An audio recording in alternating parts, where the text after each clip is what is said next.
Hey y'all, hola mi gente, it's your favorite Puerto Rican Kayla here, and today I'm going to teach you how to make a classic Puerto Rican dish. I've gotten a lot of requests for this one. I'm sorry it's taken me so long to get it to you guys, but here it is now.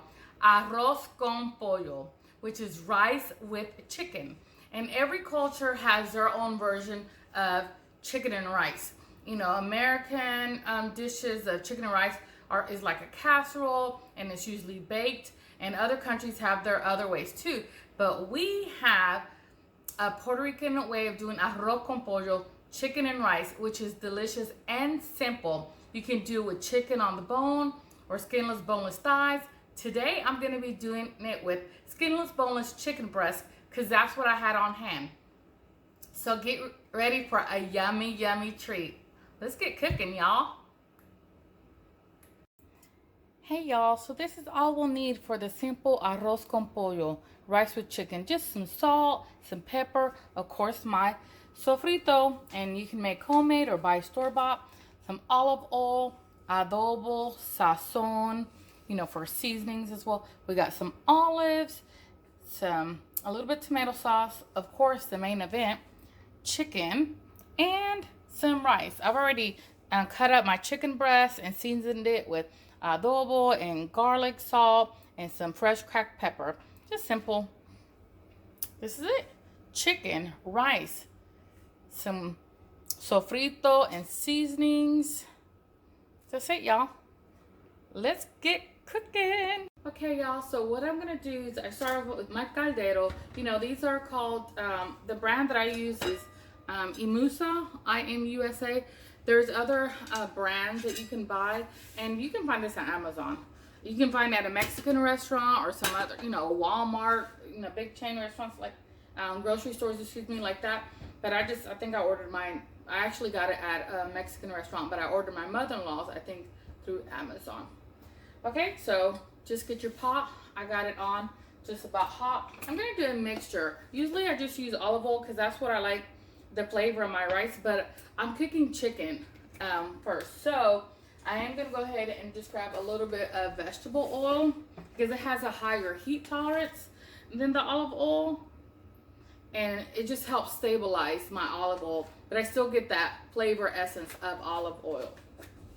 All right, so I'm gonna let that heat up, and then I'm gonna drop in my pre-cut and seasoned chicken breasts. Again, I love chicken thighs. My mom used to always only make chicken when we were little on the bone because it's just cheaper and more pieces. So sometimes she'd just do chicken thighs in drums, or sometimes she'd cut up a whole chicken. There's so many different ways to do it. Some people don't like the dark meat or don't want to see the, you know, the meat on the bone, which is fine. So this is a good alternative. If maybe you just have chicken tenders, chop that up super fast. Or maybe you're in a rush, go to the you know, the meat counter and pick up a pack of chicken that's already sliced up for fajitas, and that'd be super quick. You just kind of chop those in half because they're already thin and start it up. So I got my pot kind of set on high because I want to get this kind of browning. I'm not gonna cook it all the way, but I want to get a good color on the outside. Just kind of sear in those juices inside because it is gonna cook later on with the rice. And because chicken breast is not very fatty, it can dry out pretty quick on you. That's why I like to use dark meat, especially like skinless, boneless thighs. That's my favorite to do arroz con pollo with, but I didn't have any today. So this is a good second. All right, I see it bubbling. I want to get a good little like sear on my chicken. I don't want to overcrowd my pan just yet because you don't want it steamy. You know what I'm saying? I'm just putting my chicken in my pan. I'm gonna turn them around. I'm just gonna keep adding this chicken. I just didn't want to do it all in one time and kind of shock the temperature of the oil. So if you do it little by little, as it heats up, it'll kind of maintain that heat. But if you do it all at once, it's gonna drop the heat significantly. And then that's when you start seeing your chicken overcrowded and kind of steamed. So I'm gonna keep doing this and I'll be right back. Okay, so now that I got most of my chicken pretty good and it's not cooked all the way, but it's opaque. And I have some pieces, some sides of the chicken that are browned up. I don't know if you can see that. I'll try to bring it a little closer. You see that? So I'm just gonna let that keep going. Again, I'm not gonna let it cook all the way because it's still gonna cook with the rice and the water and steam and stuff like that. And I don't want dry chicken. So at this point, you can do it, cook it further along if you want. I have this on high, so it's gonna continue, you know, cooking. And I did 4 chicken breasts because they're kind of on the small side. But if you have bigger chicken breasts, you can always do 3 chicken breasts. All these little tidbits at the bottom are gonna get scooped up, so don't worry about all that yummy flavor. This is basically a one-pot meal. So now I'm gonna put in my sofrito, which is super yummy. And I've been trying to kind of measure for you guys. So I'm gonna go with a half a cup of sofrito. So we got half a cup of sofrito.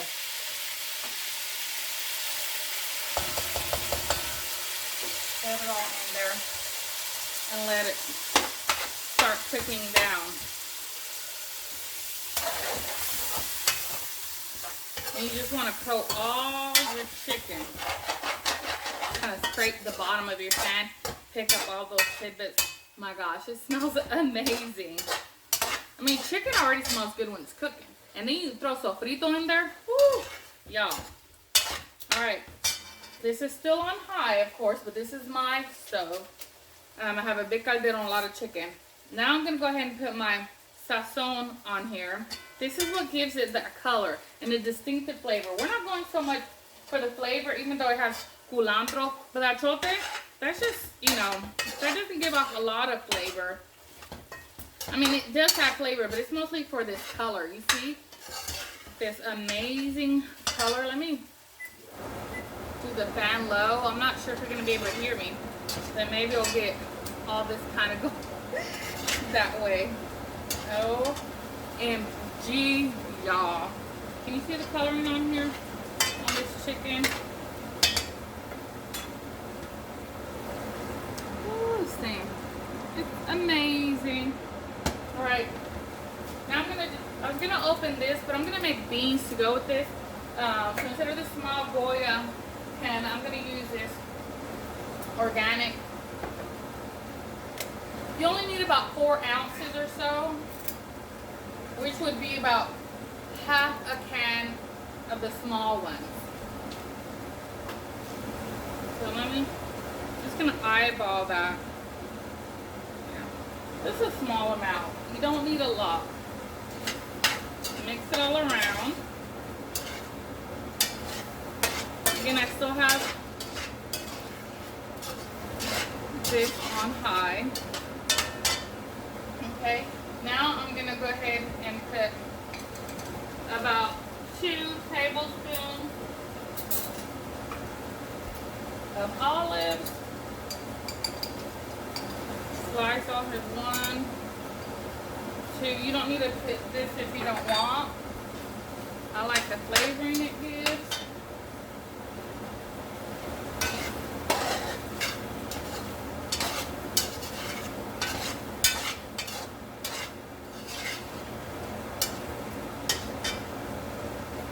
I'm gonna add a little bit more adobo, even though that's what I seasoned my chicken with. Some pepper. This is gonna overflow into my rice flavoring.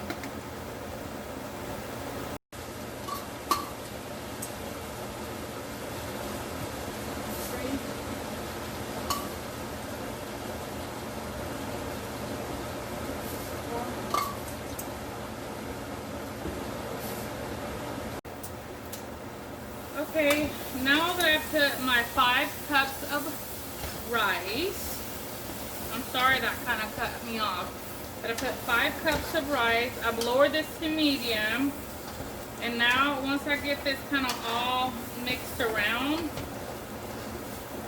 I'm going to add my 5 cups of water.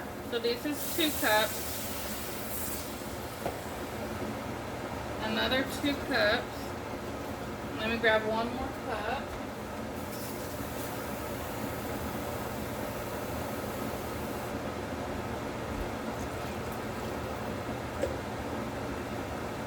Mix this around. Get all the yummy bits from the bottom. Then I'm going to taste my rice to make sure I have the flavoring that I want. You know me, I might add some chopped up cilantro in here. I know a lot of people may not like cilantro, but this is your typical Puerto Rican, you know, rice. As far as arroz con pollo. Alright, so we had 5 cups of rice, 5 cups of water. Let me get a little taste. That'll let me know what the seasoning context is. Let's go. I'm going to put a little bit more salt. I had already put, but the camera cut me off. I put more salt and pepper and some adobo on top of the chicken right before I started putting the rice in. Alright. Y'all, that's all she wrote. We're going to put a lid on it. Like I said, I lowered it to medium. The rice is going to start boiling in about 10 minutes. I'm going to check it, see if my water has resided. And then if it has, I'm going to fold it and then put the lid back on and then come back and check it. It shouldn't take too long to cook. You just want all your water to absorb that yummy seasoned liquid. So the more seasonings that you put in here, not salt necessarily, but seasonings, the more seasoning it's going to taste. But we want that chicken to shine through.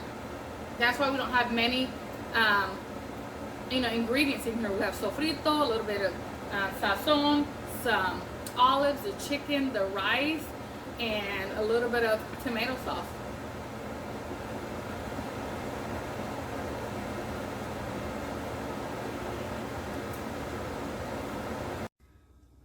Okay, now it's been about 10 minutes that our rice has been cooking. So I'm going to check on it, pull the lid, and see. And I don't know if you can see, but there's still a good bit of bubbles around the edge of the rice. So that lets me know there's still a good amount of liquid left. So I'm just going to cover it and check on it in like 5 minutes or so. And then the water should be pretty much gone. I lowered it from medium to like medium low because you don't want to burn your rice, obviously. And just kind of keep an eye on it so it can start absorbing all that liquid. Then I'm going to flip it. We'll be right back. All right, it's been 5 minutes, so we're going to check the rice. Steamy. You can see there's just a few little, it's pretty much dried up on the edges. That's almost all the way to the bottom. The bubbles are coming from the bottom, not like there's a lot of standing water on top. So we're gonna flip this baby. All right, so our rice is ready to be flipped, and we just go from the bottom, and I just fold up like that. You just bring in what's at the bottom. Now lowered it to like, you know, low simmer. From bottom to top, all around the pot.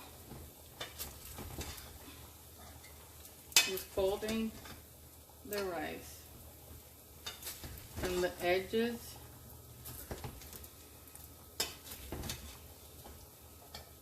go all the way down and then turn it over. That's it. And once you've done it all the way around, then a lot of times I'll just go kind of in the middle and do it like this, just for safe measuring. Then we tend to kind of pile it up here. And then my mom always made these little like spoon grooves, kind of like for the steam to come through. And then I cover it back up.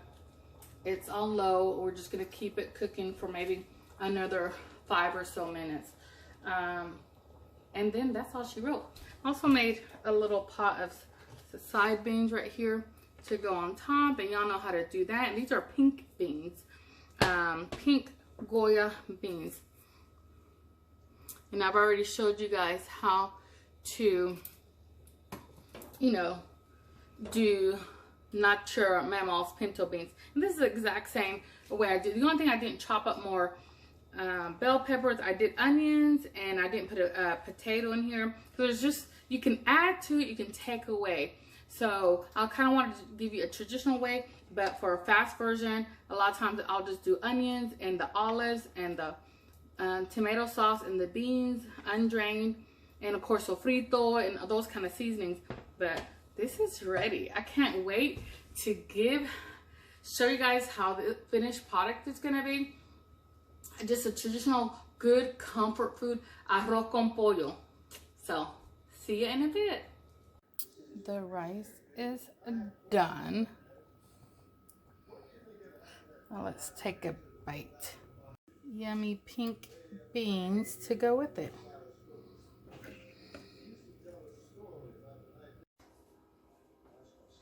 OMG. Are you ready for this? Look at this. Look at this. Yummy, yummy arroz con pollo. Habichuela guisada. I did some pink beans and some avocado. Yeah. You know, normally I just put my beans on top of my rice, but I want you guys to see the rice. So, let's get to tasting. All right.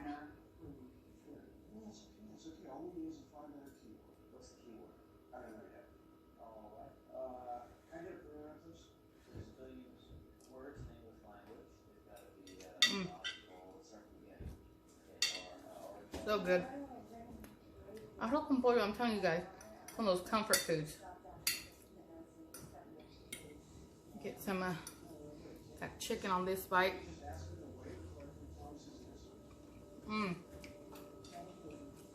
So tender. Not overcooked.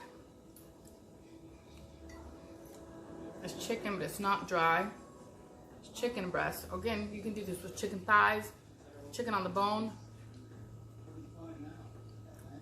I gotta get me some of this cold avocado.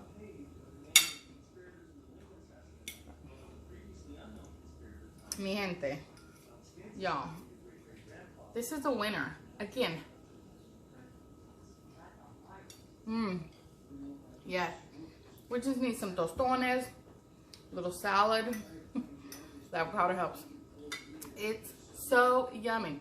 Arroz con pollo, simple and delicious.